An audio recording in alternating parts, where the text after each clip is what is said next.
I got 1, 2, 3, 4, 5, 6, 7, 8 wrenches in my top drawer. We have my friend on the line, Dane. How you doing, Dane? Not too bad, bud. It's good to see you. Good to see you, man. Mm-hmm. So Dane and I worked with each other at Cummins for a few years, and now Dane is working somewhere else, and so am I. But Yeah. I brought Dane on for today's show because I want to look into this Chevy lifter failure problem with the displacement on demand active fuel management system. And I know when I used to work at Cummins, Dane really loved Chevys and Silverados. And also, he's a really good technician there, one of the best they've ever seen. That's right. Don't you forget it. Yeah. So I wanted to get his opinion on this because generally, Dane and I, we both like cars and trucks, but I like to keep them stock as much as possible, and Dane likes to modify them as much as possible. So I want to get his input on this situation. So let's just introduce Dane. So Dane, you went to school where? So I went to college at Northwestern Ohio in Lima. I did 2 years there for diesel technologies, and then started working at Cummins basically immediately after I graduated. And then while I was at Cummins, went to their apprenticeship program, went to Purdue there in Columbus, where Indiana is located, and through their Purdue branch, finished up at the engineering test technician kind of position. Basically do all the same engineering classes that an ME would have taken. Okay. Mm-hmm. So let me see. You worked at Cummins for over 10 years, and you also worked at Polaris. Is that right? I'm at CVF Racing now, and then also CVF Off-Road. But Polaris isn't far away. There's a couple of cool companies up here in Minnesota. I've got Polaris next door. What else? Rapala, they make all the fishing lures, so lots of outdoor stuff. Lumacraft is here. Yeah, Linkota. There's a lot of stuff in that outdoor industry in this area.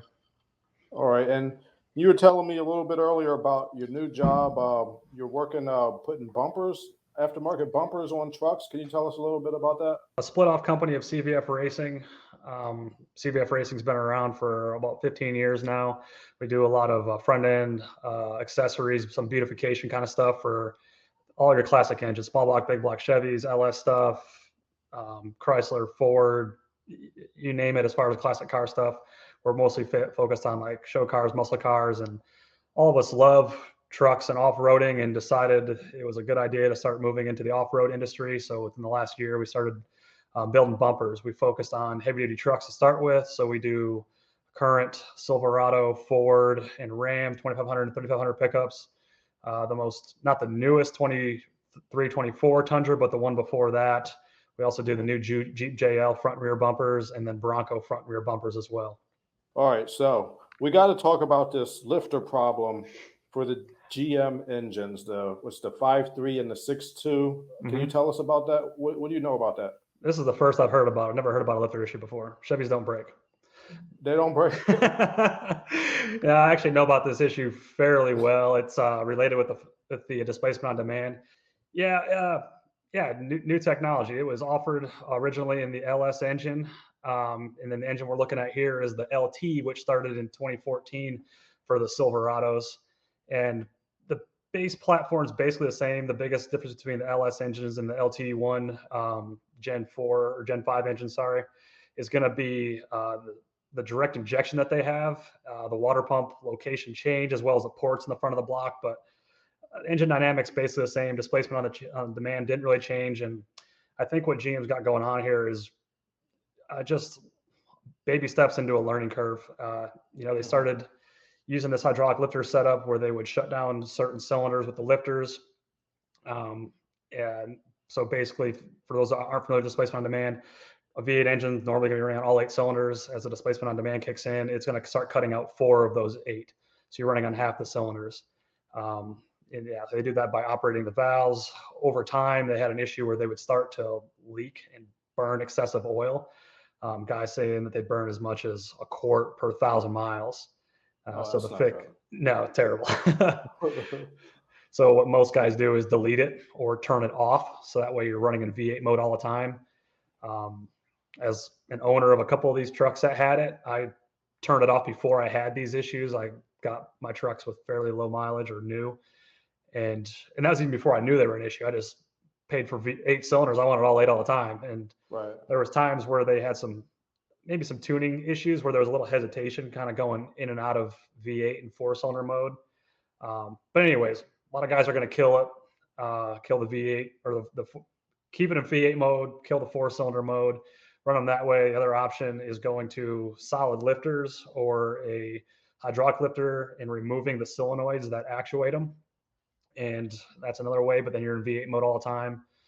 Or you could just do the replacement for the stock hydraulic lifters and you get another 100 or so thousand miles out of them before they start to fail again. All right. So just to maybe explain this to the audience who doesn't know that, I've just been looking into the system, and this is what I think is going on. So basically, you got the camshaft is in the block, Yep. and then on top of the camshaft, you have these lifters. Yep. And some of the lifters are normal, and then some of them have like a little springs on them, and they have a hole where the oil. There's a little galley in the block that the oil pressure can go to this hole in the lifter, and when the oil pressure goes there, it'll make the lifter collapse so that the lifter isn't pushing up on the push rod to open and close the rocker. Yep. Is that correct? Very close. Yep. So camshaft, think of that in the center of the block, right in the very middle heart. The lifter's going to be kind of on top of each valve, depending on which bank they're working on. And then above the lifters is going to be these actuators or solenoids. They're basically going to kill a lifter as they're designed, as they're going in and out of that 4-cylinder mode or the displacement on demand mode. And right, like you were saying, there's a leak passage that's built into them. Once that leak passage, is activated, basically it's going to shut that lifter down. Okay, so we got these things now. Mm-hmm. How early are they failing? I've seen them fail or heard of them failing as early as 60,000 miles, some of them going longer. I think average is about 100,000 miles on these things when you start seeing some of the smoking issues. And usually it's not smoke, it's just you'll notice oil consumption. Another issue that guys will complain of too is lifter tick. It's really common for those engines on startup to kind of have a tap, tap, tap, tap, tap. And after 10 seconds of warming up, it goes away. And that's those lifters basically pumping back up because they've leaked down after they sat. So if the lifters do fail though, I mean, could that cause like a catastrophic engine damage or what? It can. Usually when they fail closed, which means the valve's just not going to open. If the lifter completely exploded, right, you could get debris inside of the engine and ruin a bearing or whatnot, but that's pretty rare. Typically, they're going to fail closed, the valve's not going to open all the way, and you'll just notice low power or maybe like a slight hesitation off idle. When it's running at speed, a lot of times you don't necessarily notice it because it's still opening the valve a little bit. Mm-hmm. I've actually got like all these parts in my basement too. If I knew you were going to ask me this, I could have brought them all for a show and tell. So has GM released like a new lifter to address this issue, or are they still working on it? Not that I'm aware of. So I haven't looked into going back to factory. You can put that under the modification list.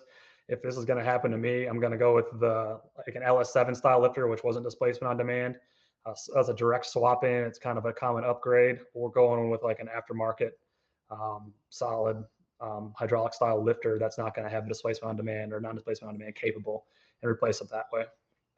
So to answer your question, considering it's having the same issue on the LT1 Gen 5 engine, I'm guessing they haven't got an actual update, or maybe they came up with something that lasts a little bit longer.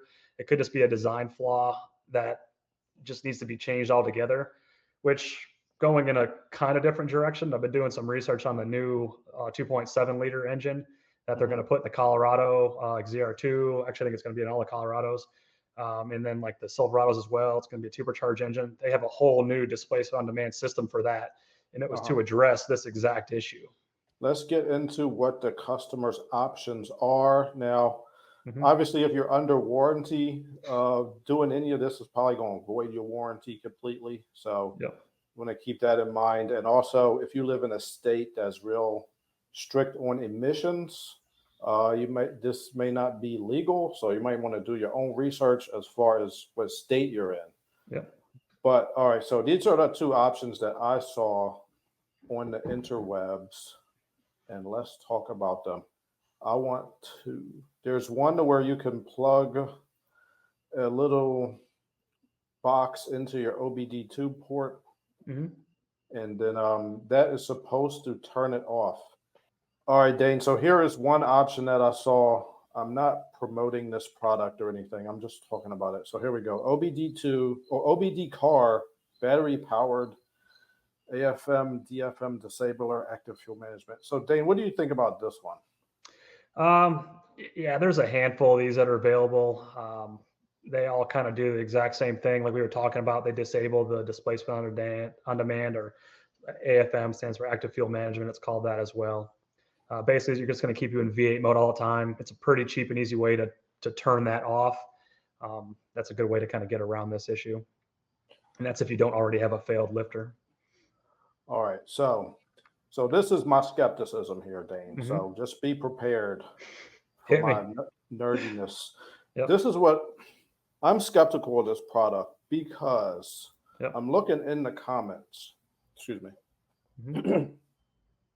I'm looking in the comments, and I'm seeing some people are complaining about let's see, I can't find it, but some people were saying that their car won't shift the same anymore. And I saw also on a Reddit post, let me go bring that up.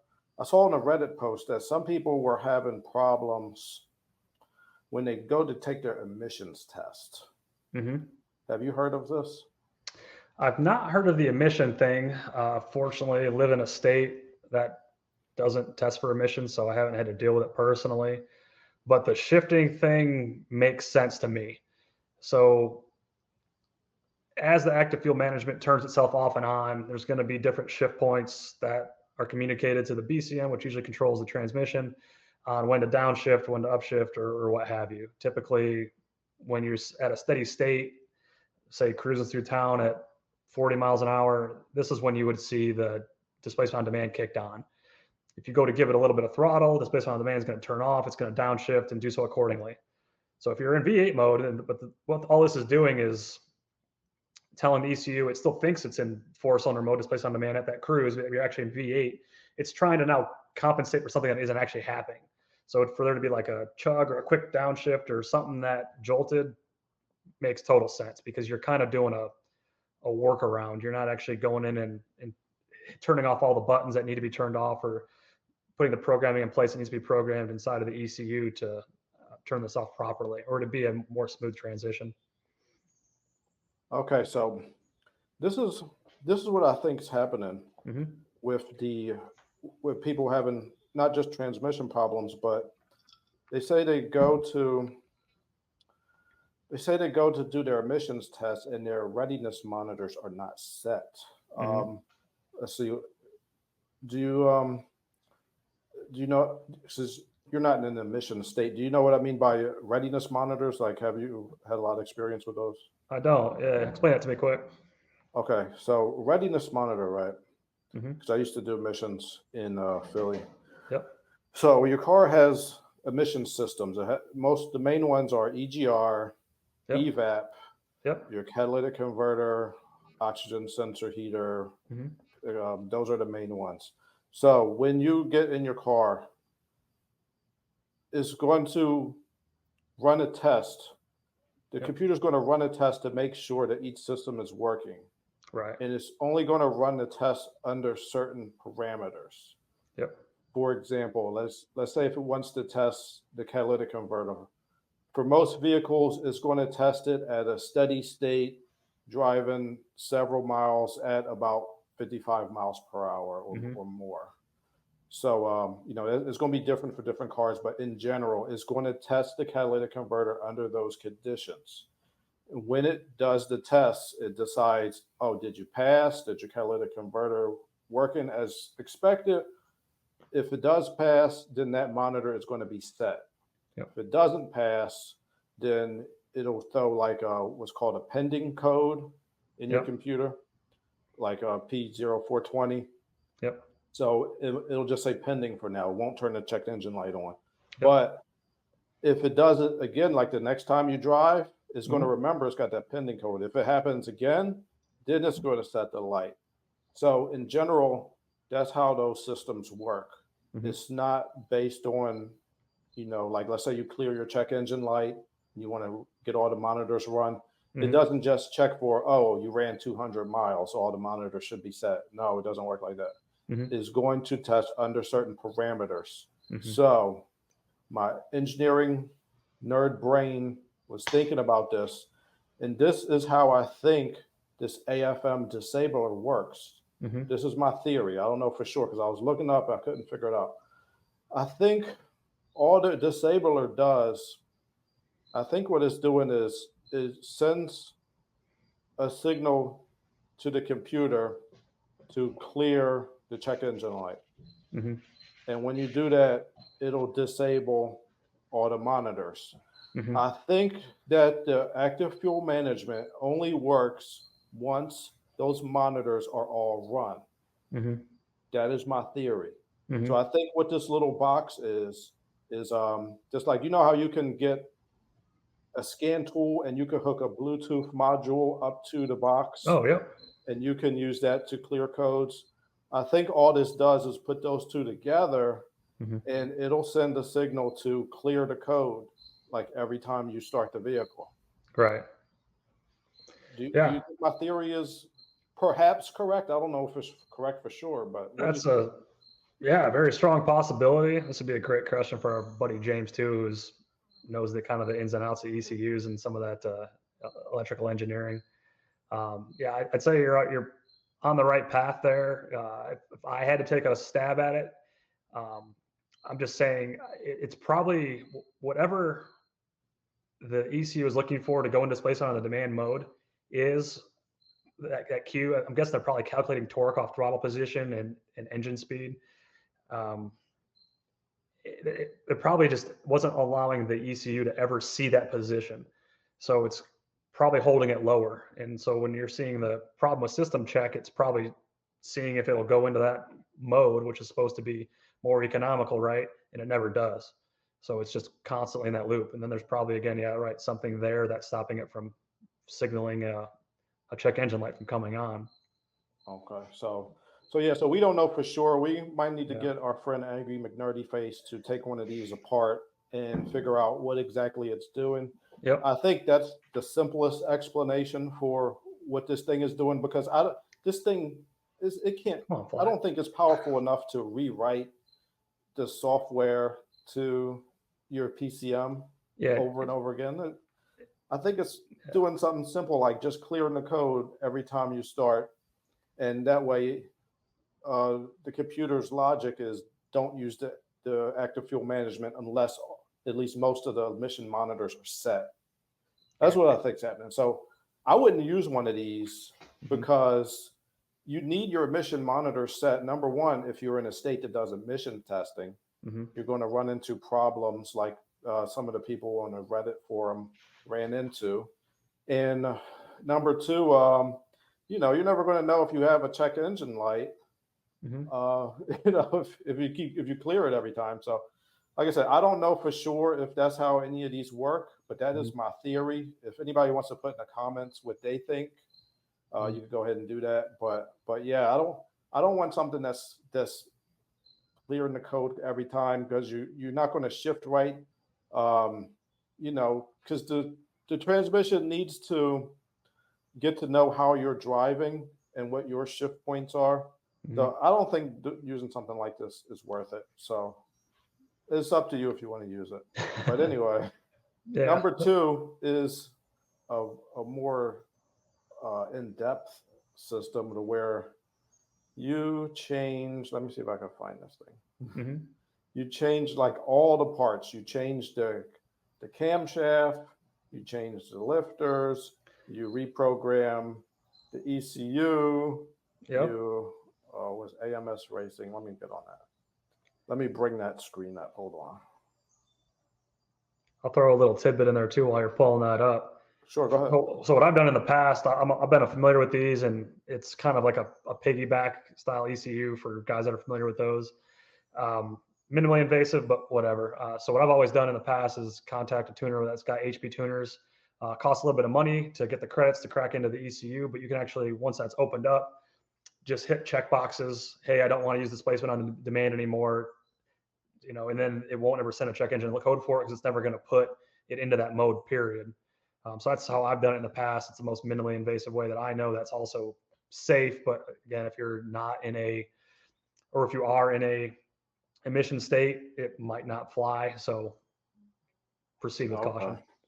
All right. So you got a piggyback, that's kind of option. Well, that's what that is. That's basically the piggyback is what you were showing on Amazon there. The HP tuners would be actually plugging into your ECU and then doing a rewrite saying, clicking a checkbox saying, we don't want to use this function anymore.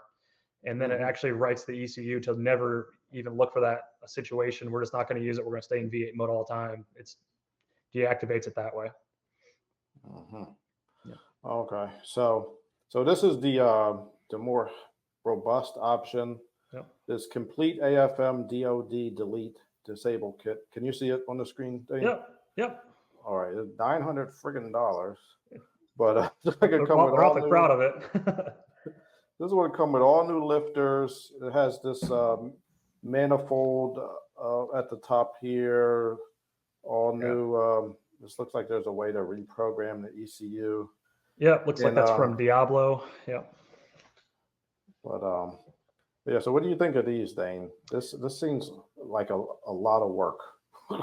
It is. You gotta obviously take basically the top end of your engine off. You can leave the heads on, but yeah. So the lifter valley's got to come off, which means your intake manifold has to come off before that.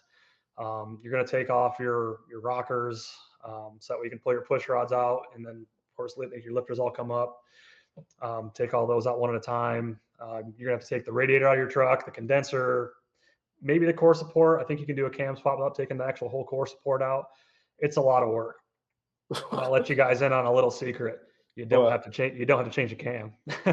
all you gotta do is change the lifters. Yeah, change the lifters. Or are you sure? I'm 100% positive. Ask me how I know. How you actually don't even need to change the lifters. As long as the lifters you have are good and not leaking. If they're leaking, yes, change them because you're going to keep running in that leaking, burning oil problem. You can use a stock cam. This is probably an upgraded cam if I had to guess. I haven't read through this at all. Yeah. It's probably going to give you a little more power. And if that's what you want to do, great. LSs love cams. You can go, you throw a cam in an LS, you're talking easy horsepower. So if you're going to go the route of buying a cam, and it was up to me, or let's just say, Dane, here, what do you get? We're going to throw a cam in this engine. What do you want to get? I'd get something with a little more lift, throw a different valve spring at it that I can handle it. This is where we go down the modification path, of course, right? Then throw in your LS7 style lifters, those upgraded lifters, and then tune it appropriately. All right. I will throw in. Go ahead. It sounds like this kit is more for people who want to make like more power. They're putting a new engine in a different car. This sounds like more for hot rod type people. It's more what it looks like, or for the guys that just don't know that you can still use the same cam. Okay. Yeah. There's not much that changes between displacement on demand engines and non-displacement on demand engines. Those cams will swap back and forth between engines. Guys that are kind of in the know on the LS stuff, which is becoming more and more popular every day, know that there's so many things that are interchangeable between these that there's no need to actually change the cam to solve this problem. It looks like, from what I'm learning about this, just me personally, I would not use that little box that you hook up to the OBD2 port.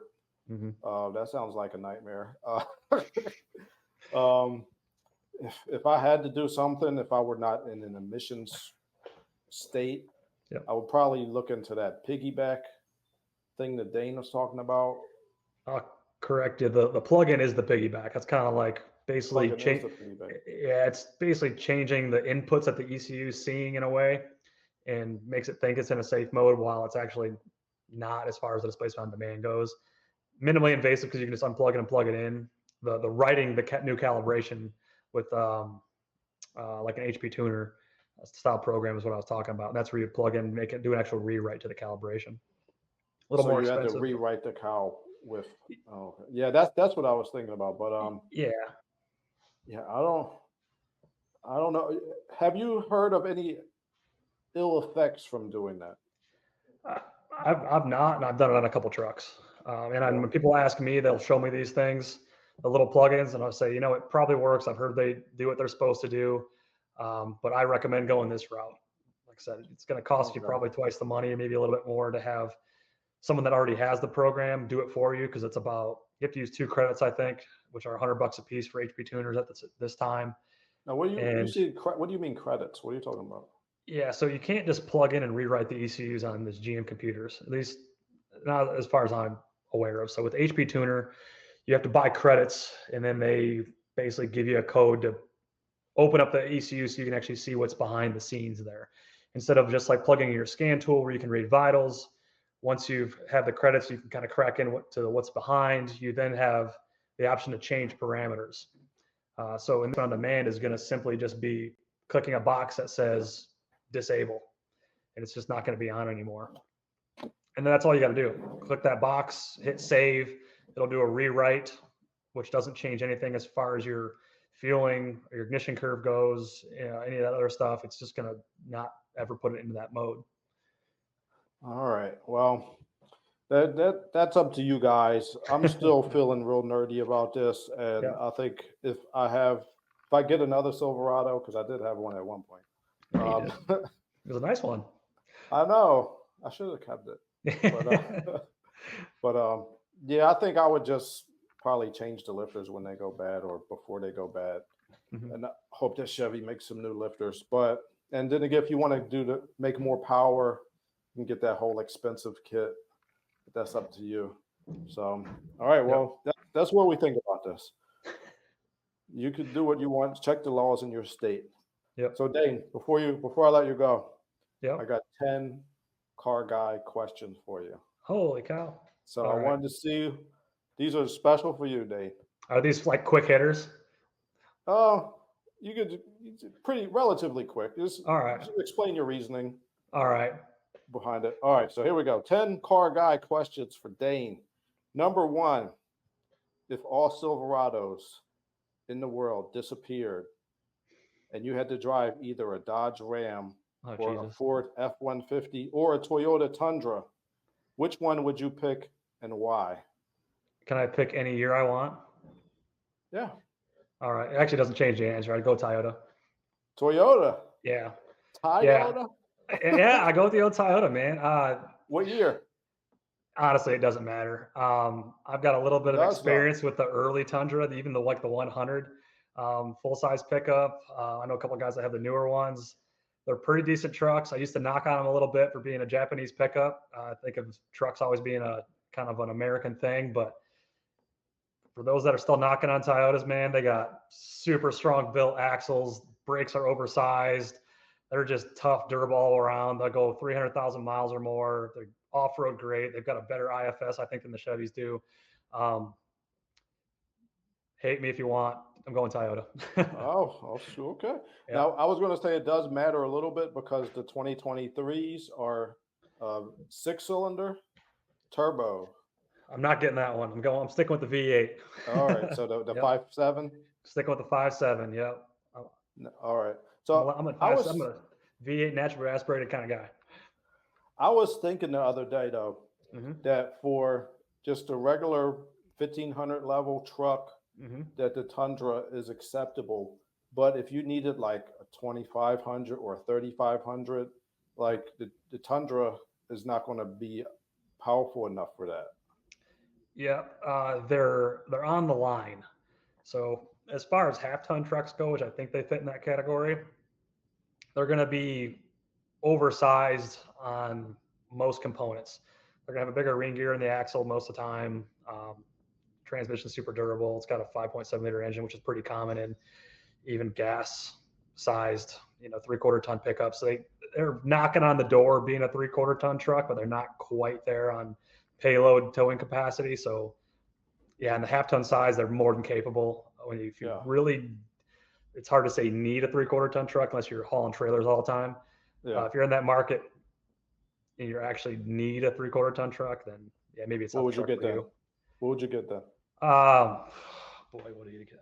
I mean, I'm gonna go with a Silverado Cummins? Duramax. No, you Well, can't pick Silverado. oh, I still can't pick a Silverado, man. No, you got to pick either the Cummins or 2500 or the F250. Okay, can I put the Cummins in the Ford truck?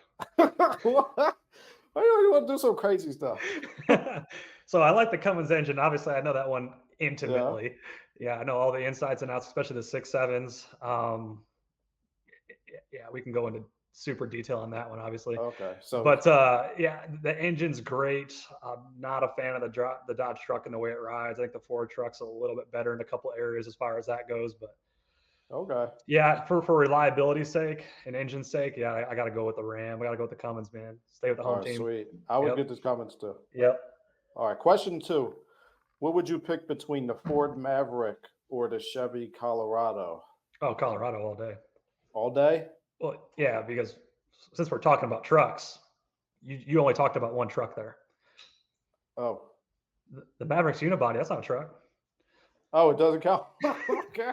It's a car. It's like a sport utility something. The Colorado's body on frame? Oh yeah. Oh, okay. Oh yeah, the Colorado's it's kind of a beast, a little pickup. That ZR2, I might have one in the driveway here in the near future. I've been eyeballing those things hard. So that's the 2.7, right? Yeah, the newest one's got that 2.7 turbocharged engine, makes like 310 horse and 400 foot-pounds or something crazy. I heard that they let the engineers go wild as far as making that thing super strong. Dude, that's what it looks like, man. Yeah, I've been thinking about selling a couple things to buy one. Nice. They look good. I'm not much of a guy to usually buy brand new stuff. I kind of like buying used stuff and modifying it a little bit for my needs. But yeah, man, those new ZR2s look good, and GM knocked out of the park on that one. All right. Yeah, I agree, man. Number 3, pick one. Tell me why. Dodge Challenger or Ford Mustang V8? I think I'd go Challenger. Yeah. I like the Hemi engine a little bit more. And the Mustang just has a terrible stigma behind it. That's just me being a Ford hater, basically. I like Mustang. I like both of them for real. They're all right. I don't know. I just have a hard time getting on board. I tell you what, though, the latest design Mustangs, they picked it up. They look pretty good. Yeah, I like it. Yeah, they look more like the old like 70 Mach 1s. I thought those were pretty sweet looking cars. But yeah, I just never been a Mustang guy. This hasn't been my thing. But, but man, yeah, some of those Challengers, especially you get one with the supercharged motor, that's the Hellcat, and hell, that 6.4 is a pretty beastie engine too. They got a lot of options for it. Yeah, I'd go Challenger. You said Challenger, right? Or you said Charger? Either way, Challenger. Yeah. Yeah, I'm going Mopar on that one. Mopar.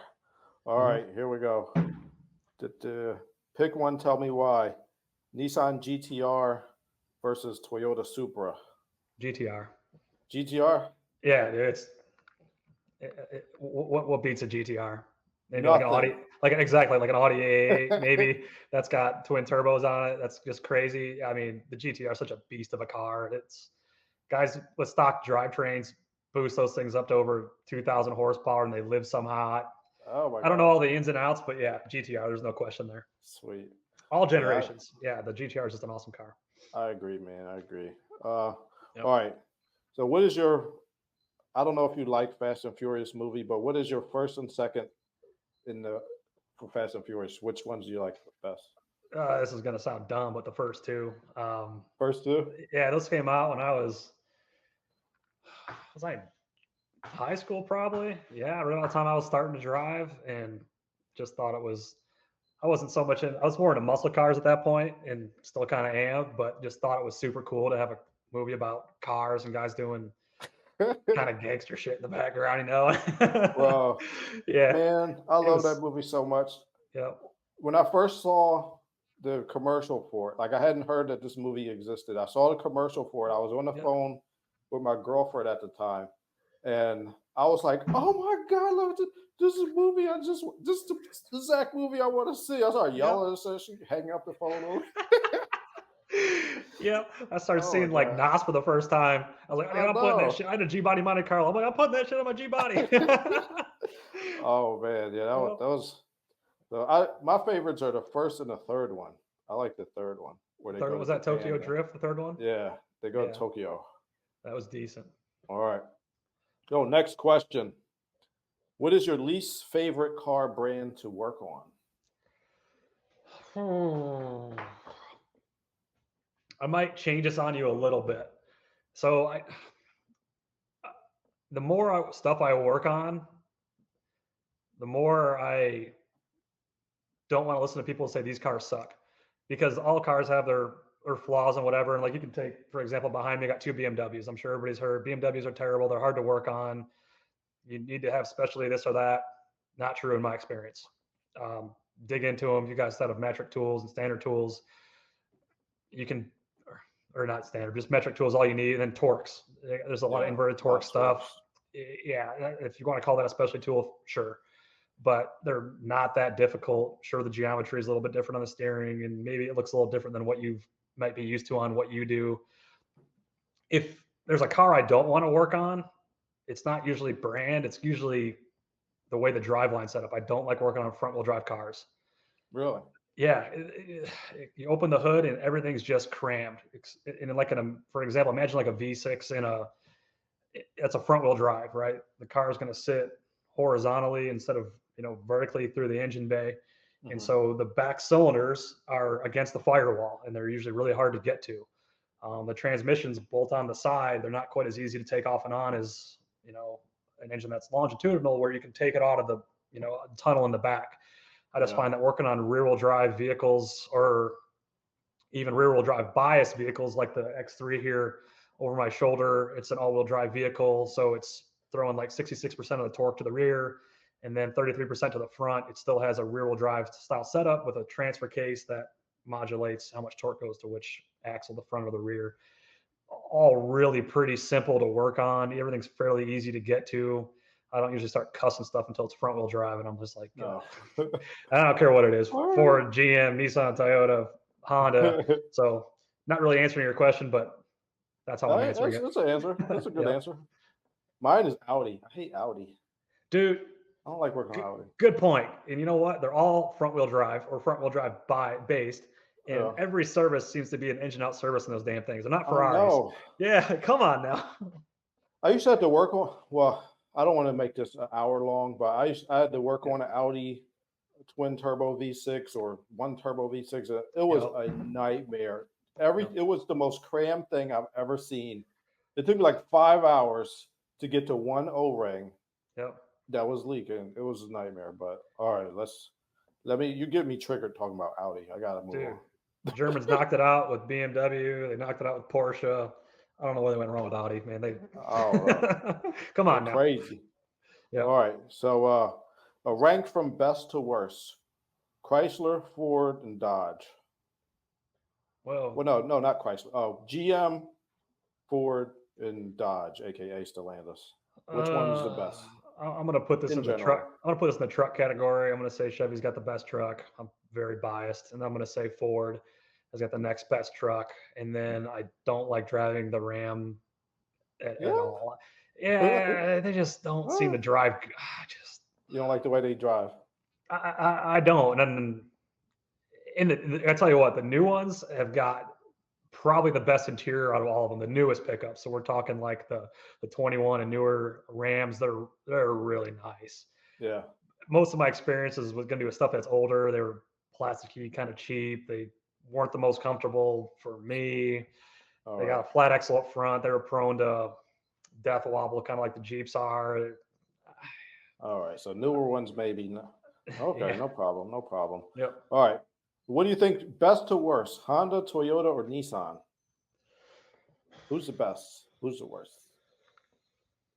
Man, I got to really think about that one.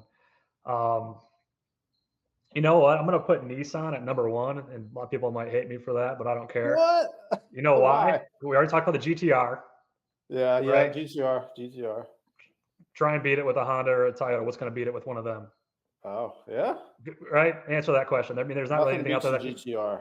no, nothing that they make is going to compete. Maybe the Okay. what was the Acura, the NSX? NSX. That's probably the closest thing that comes close. We'll put that in the Honda category, All and right. then that the Nissan Pickup's a good truck. It's really underrated. They don't The sell a lot Titan? of them. The Titan and with the Frontier, they're both good pickups. Frontier's pretty good. They They stopped making. They don't make Titan no more. they stopped making the Titan as I of think they're gonna stop making now. that. Yeah, as of now, I think they just stopped making the Titan. They're going to keep Yeah. making the Frontier. The Yeah. Pro 4X is a good little pickup. It's affordable. It's got like a 100,000-mile bumper-to-bumper warranty. Everybody I know that's had one, the couple that I have experiences with, just don't have issues. They just go.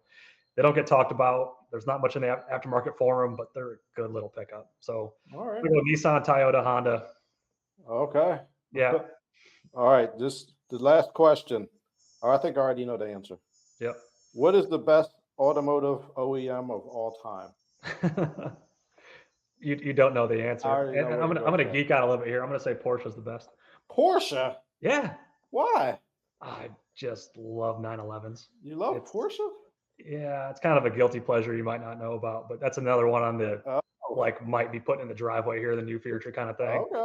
Love okay. air cooled cars, man. They drive so good. They're tuned nice. Oh, wow.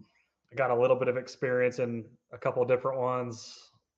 They're awesome, but I mean, if Okay. the answer you were going to say was You said Chevrolet, you Porsche. think it I was thought you was Chevrolet. gonna say Chevy. Yeah. I mean, how do you not love the LS and LT engines and the trucks? And no, I have a couple of Novas sitting out back right now. We could show you, and I got to see. I got Chevys out the wazoo. I love them to death, but best company ever in engineering and whatnot, man, it's really hard to beat a Porsche. All right. Okay, Yeah. there you go.